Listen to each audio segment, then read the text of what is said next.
So, Andy, thank you for your time today. I want us to get straight into it. So, Shoot the People follows renowned photographer Misan Harriman as he documents global protest movements. And the film follows him behind the lens, but ultimately, you're the one who's shaping how his gaze gets told. So, what drew you to making a film about such a renowned photographer?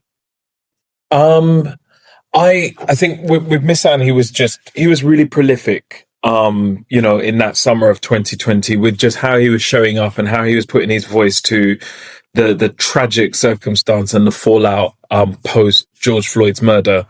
And he was everywhere. And I just felt like here's somebody who's intentionally using his voice, intentionally using his art to try and rebalance injustice in a way that, I think we've kind of lost that within the arts, I mean, they've lost it on a sort of mainstream scale. Obviously, there's so much of a proliferation around, kind of, for want of a better framing, mindless entertainment, Sure. And I think I personally am drawn to people that add a bit more curiosity, add a bit more thought and a bit more curation to the things they were doing. And he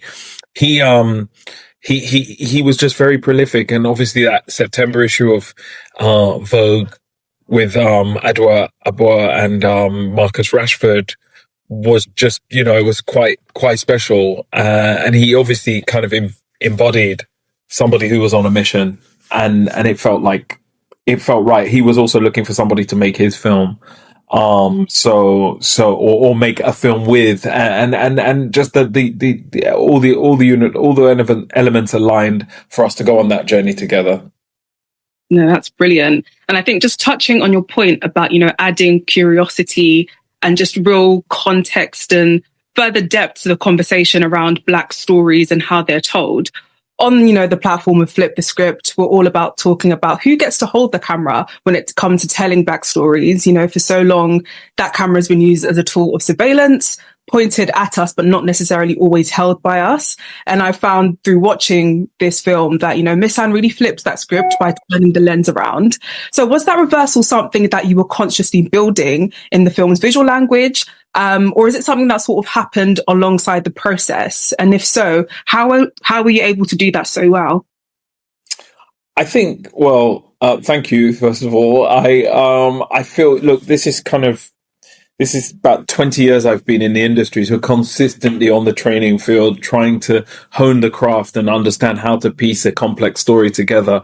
So in answer to the last part of your question, this is years and years of sort of thought and experience and bad, some big mistakes to get to a place where you feel confident enough to say, actually, this is what matters for a considered audience who are of African descent, as well as another mainstream audience. So,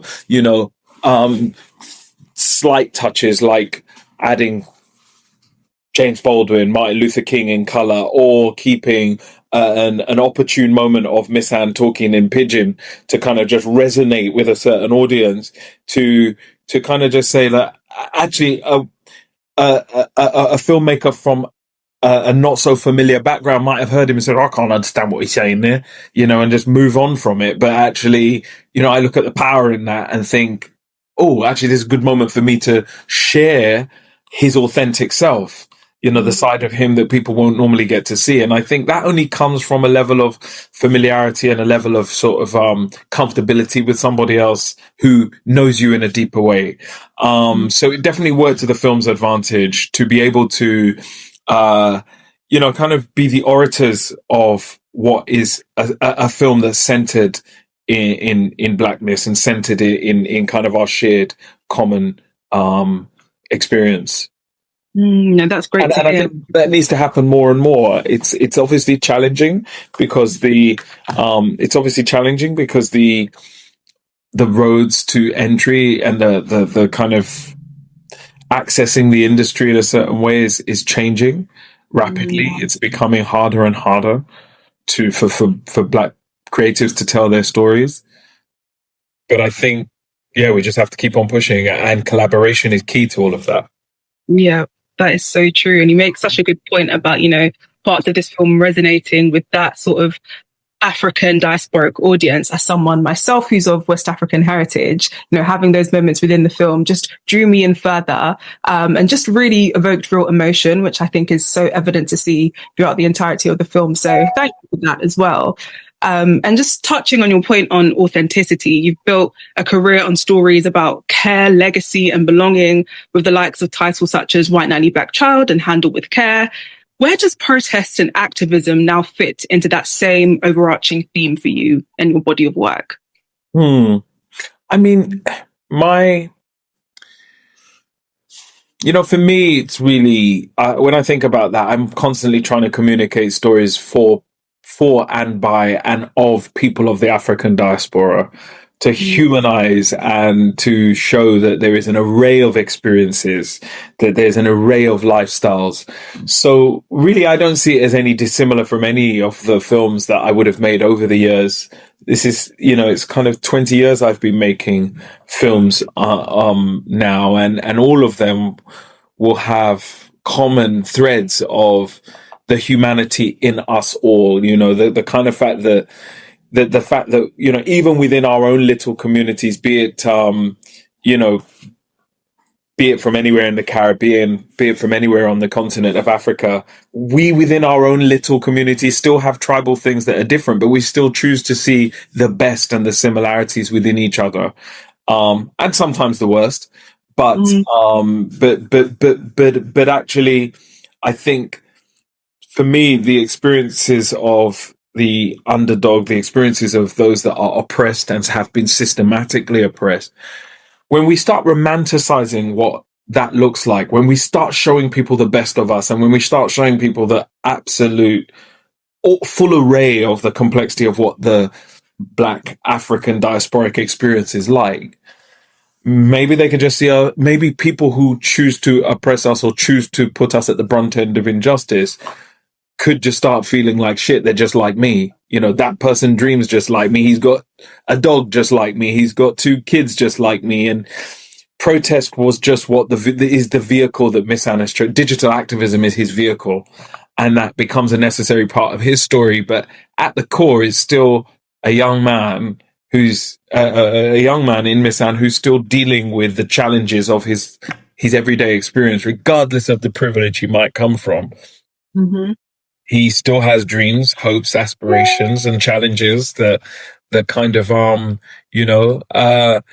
give him this same human experience, and that for me is important, just to kind of allow people to see us as, I don't want to say normal, but essentially that's what it is. Yeah, no, that's such a great point to touch on. I think humanizing just the Black story and the various different experiences that we go through is such an important thing. And it's quite a delicate thing to do as well. There's so many nuances with us as people and the stories that we have. And then in terms of, the topic of protest, there is such a delicate balance in terms of activism as something being lived and activism as something being captured. How did you find, in your experience of pulling this film together, capturing that balance and sort of living inside that tension? The tension was all around, right? Like tension is always all around. And I say to people that, of late, the protests of 2020 kind of awakened something in the film and television industry.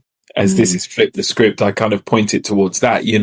Everybody was like, "Oh, where are all the Black storytellers? Quick! Let's put them in every scheme and let's hear from them now." But actually, I've been in a protest my whole career just to be heard. You know what I mean? I've kind of constantly been trying to find ways to fight through and break through traditional molds to just be heard. So I say that because the tension is nothing that you have not already experienced. It's kind of how do you internalize that to create something powerful with it? You know what I mean? How do you use that as the material, as the source material to say, right, we're going to have a delicate story here. And then if you're fortunate enough to have people to invest and back and think about you as a capable storyteller, then actually then you put that activism in the work, you put that tension in the work. And that's what I choose to do. And that's what we chose to do with this story, is actually let's have a poetic and genuine story about protest that that actually just showed that what we're experiencing now is no different from what people have experienced over decades. Mm. Do you know what I mean? And then we need to learn from that. It's not try and reinvent the wheel or say that anyone is different. We use the tools we have of today, but the kind of messages that we've learned from the past to kind of help forge a better future. And just sort of building on that, this film is incredibly moving in so many different ways. Beyond what you've said already, what's the one thing that you'd want the audience to take away from this film? I think there's many things. I think there's a lot of things, but for me, the core is that,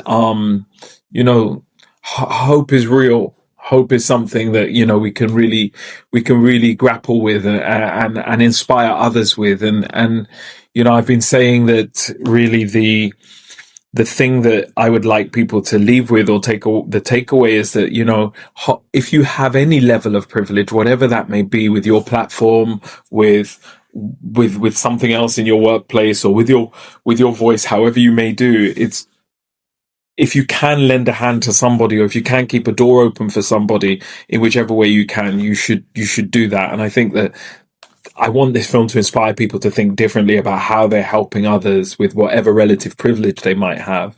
Although it's ironically titled "Shoot the People," it's it's really about help the people. That's brilliant. That's such a great sort of takeaway for our audience. Andy, this is brilliant. Thank you so much, and congratulations once again on the film. And look forward to seeing more of your work. Oh no, I really appreciate that. Please spread the word. I know you have a wonderful platform, so do please spread the word as much as possible. We need as many people to support the independent endeavor of this all, because, if there aren't people in the cinemas, less and less of our stories get told. That's such an important point. And that's what we're all about here at Flip the Script UK. So we'll definitely continue to spread the word. Amazing. Thank you.